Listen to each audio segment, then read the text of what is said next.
If you don't do what I tell you to do, we're divorced. And he handed me divorce papers. Sooner or later, this was bound to happen. All right then, let's get a divorce. What? I filled up the divorce papers in front of him. All right then, I'll fight it. It was he who gave me the divorce papers, but for some reason, he's stunned. You don't get it, do you? Without me, you'll be all alone by yourself. Yeah, I'm alone by myself. Is that all you want to say? Then that's enough. I'm busy with packing for moving out. What are you packing for moving out? What? It's obvious, isn't it? I'm going to divorce you and move out. It's a perfect timing in the end. My name is Sarah. I married my husband Jason a few years ago. We're childless, and we both work. My parents died in an accident in my first year of work, and I've been all alone ever since. I was really appreciated when we got married. I wanted to make my own family with him. I wanted 2 children. I had such high hopes for a bright future. However, the reality was far from that. After our wedding, Jason's attitude gradually became cold. Sarah, if I'm gone, you'll be a loner again. Jason would always bring up this phrase whenever we got into a small argument.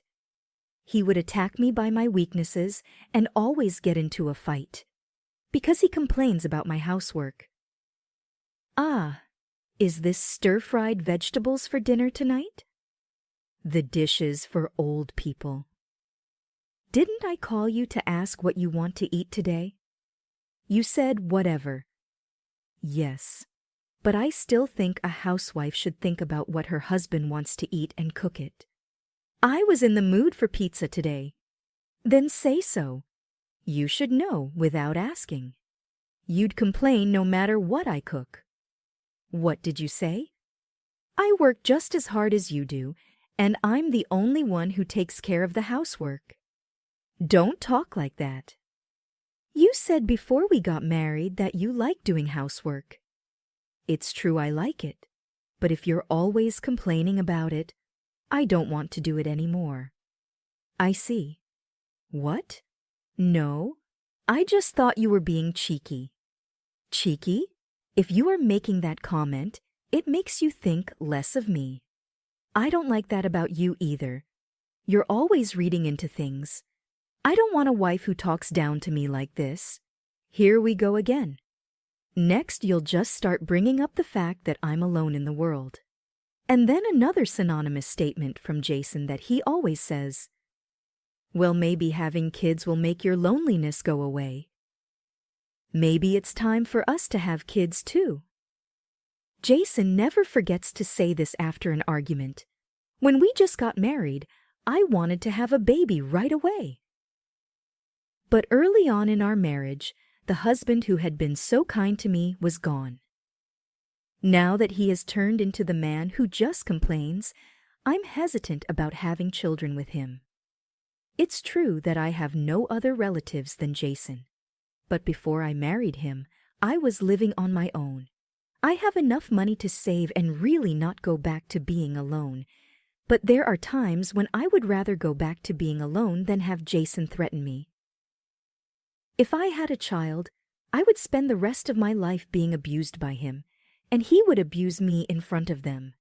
When I think about it, I just can't help it. I couldn't move forward with Jason, but he didn't like this either. Before we got married, you said you wanted kids right away. So why are you so reluctant about having a baby after we got married? This is fraud, isn't it? If that's the case, why don't you make me feel comfortable to have kids, huh? Are you going to complain about my cooking even in front of the kids like that? And complaining about my housework or about the way I fold the clothes? I'm not complaining. I'm just saying what I think. That's just how it sounds to you, because you're a perfectionist. I guess your personality gets distorted if you don't have parents in your childhood. What do you mean? You're making a fool out of me. I'm not making a fool out of you, Jason replies with a goofy grin. The look on his face is the best proof that he's making a fool out of me.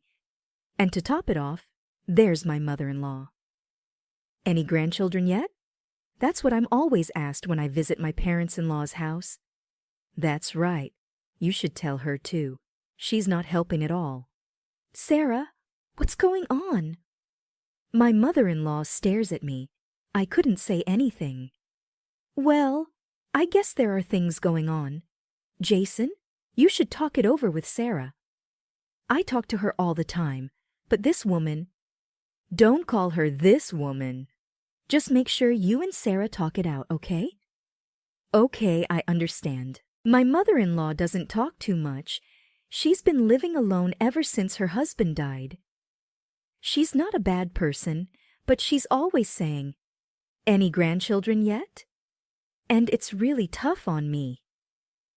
I can tell she's really looking forward to it, so I could never tell her that I'm not sure if I want to marry Jason because of his personality.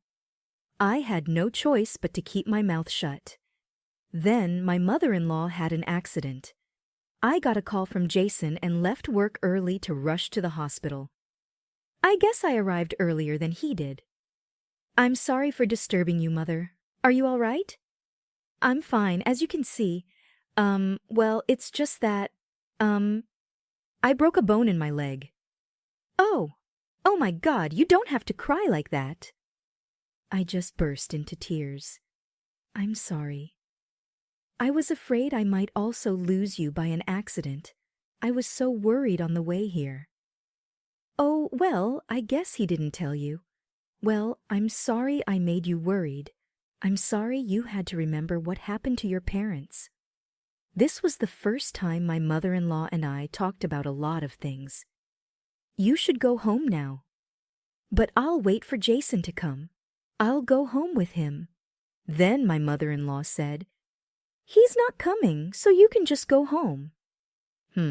That's not true. I'm his mother, I know. It's sad, isn't it? And my mother-in-law was right. He didn't show up even after visiting hours. When I came home, he was watching TV. What are you doing? What do you mean? You called me to tell that your mother had an accident today, didn't you? So why didn't you come to the hospital? Oh, I thought you were going. One is enough, right? She's still alive anyway. Right then, it's not a big deal. She's the only mother you have, right? Shut up. Just make me some food. I'm hungry. You haven't eaten? Of course not. Why should I spend my own money when you're going to cook? I am not doing it. I'm not cooking. I'm going to bed. Don't you dare talk to me like that. You know if you make me angry, you'll divorce me, right? Then do it. I was hungry, but I was so annoyed by what Jason said and did that I stayed in the bathroom, determined not to cook a meal for him. The next morning, I woke up and he was already gone. From that day on, he never came home. I guess he was hiding out at his parents' house. I just left him there after work. That day, I rushed to the hospital where my mother-in-law was. I didn't tell her about Jason. I didn't want to cause unnecessary worry to my mother-in-law who was in the hospital. I went to visit her every day while she was hospitalized. Thank you so much, Sarah. I know you and Jason are not getting along. Thank you so much for looking out for me in that situation. I'm sorry. You don't have to apologize. I could imagine what happened when I know. You know that you didn't want to have kids. He must have done something to you. I didn't know what to tell my mother-in-law. All I could do was keep silent. A woman's intuition can be right. He is the one who made you worry about having children, so it's okay now. I was looking forward to having a grandchild too. And I drove you into a corner by asking you over and over again. I'm sorry. I'm sorry I couldn't live up to your expectations too. It was just as we were having this conversation that the doctor told us that the treatment would take more time. but she's about to be discharged from the hospital. She lives alone, and she will need someone to help her until her legs heal. So, I can afford to help her. I talked to the company about it, and they gave me permission to work remotely on a limited timeline. When I told my mother-in-law about it, she felt sorry for me to go through that, but I persuaded her strongly. On the day of the discharge from the hospital, I picked up my mother-in-law and arrived at my in-laws' house. But it was awkward to see Jason. He should still be at work at this time. I was supposed to meet him at night, and even if he approached, I felt uncomfortable. My mother-in-law is looking at me strangely. Actually, we had a bit of a fight with Jason and he left the house, so we'll be seeing each other for the first time in a while. Today, my mother-in-law is looking awkward. See each other where? This is the only place I can think of where he would go. Then my mother-in-law's face turned stern. I see. I'm sorry. Why are you apologizing? Jason is your precious son. I'm sure you're uncomfortable with the fact that I blamed him for our quarrel. No, not at all. He's the kind of boy who never comes to visit me. What? He never came to visit you? No, never. I was mortified. My mother-in-law was in the hospital for 2 weeks, and he didn't visit her once during that time. Well, he's not that sweet boy, is he? What do you mean? Sarah, I need you to calm down and listen to me. He doesn't have a key to this place, so he is not here. That means it's okay. I have an idea. Let's talk about you and me first, and then my mother-in-law may meet a surprise. A week passed, and I was back in the house where I lived with Jason, packing my bags. As I was packing, I heard the front door open. Oh, just in time. I wanted to talk to you. I'm busy. How's Mom doing? Why don't you come see her for yourself? You're the one taking care of her, so I don't have to go. I mean, you're the one who's supposed to be taking care of Mom. If you don't do what I tell you to do, we're divorced. And he handed me divorce papers. Sooner or later, this was bound to happen. All right, then let's get a divorce. I filled up the divorce papers in front of him. All right, then I'll fight it myself. Jason was the one who gave me the divorce papers, but for some reason, he's stunned. You don't get it, do you? Without me, you'd be all alone by yourself. Yeah, all alone by myself. Is that all you want to say? Then that's enough. I'm busy getting ready to move out. Where are you getting ready to move out? What? Oh, it's obvious, isn't it? I was going to divorce you and move out. It's a perfect timing in the end. Then who will take care of Mom? Don't worry, I'll be there for your mother. You are an idiot. You know what? You would get your inheritance by sticking up for my mom when Mom dies. I'll be the one to get the inheritance, the only son. You're not my son anymore. Since I swirled in surprise when my mother-in-law came out of my room. Oh, why are you here, Mother? You need nursing care, don't you? I was here to help Sarah move out, you stupid bastard. I can move on my own with these crutches. My only child is Sarah.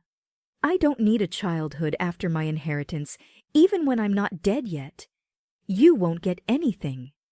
I'm divorcing her. Then she's not entitled to the inheritance. I'm in the process of adopting a child. What? I'm also in the process of disqualifying you from inheriting. You won't get any penny of my money. You old... Jason tried to grab my mother-in-law.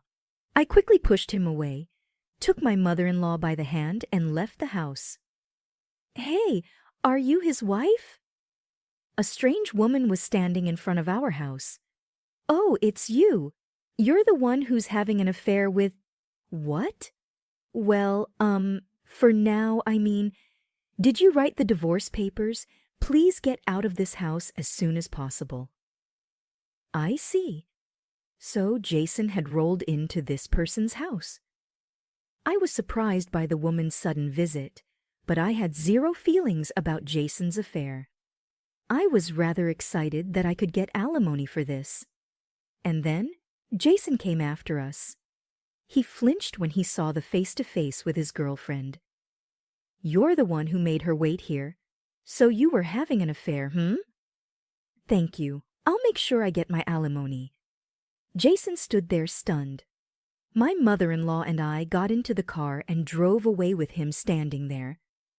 Then we went to the city office and filed the divorce papers. After that, I demanded alimony from both of them, as I had declared.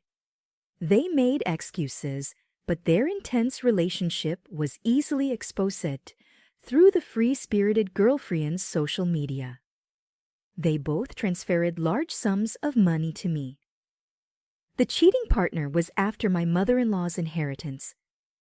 She disappeared from my ex-husband's life as soon as she found out that he was not going to get his inheritance. I guess they were very much alike, both after money. And Jason came to my parents-in-law's house many times to try to get back together, but his mother refused to see him. I blocked his contacts early on so he couldn't call me. A couple of times, he called me from an unknown number, but I don't have to deal with unknown numbers. Since then, my mother-in-law's leg has recovered completely, and she is doing very well with no after effects. I'm very grateful to my mother-in-law for suggesting to stop me. And now, several years later, I'm still enjoying my life with my mother-in-law. I am no longer alone. We can be a royal family if we care for each other, even if we are not connected by blood. I will continue to spend my life with my mother-in-law. My mother.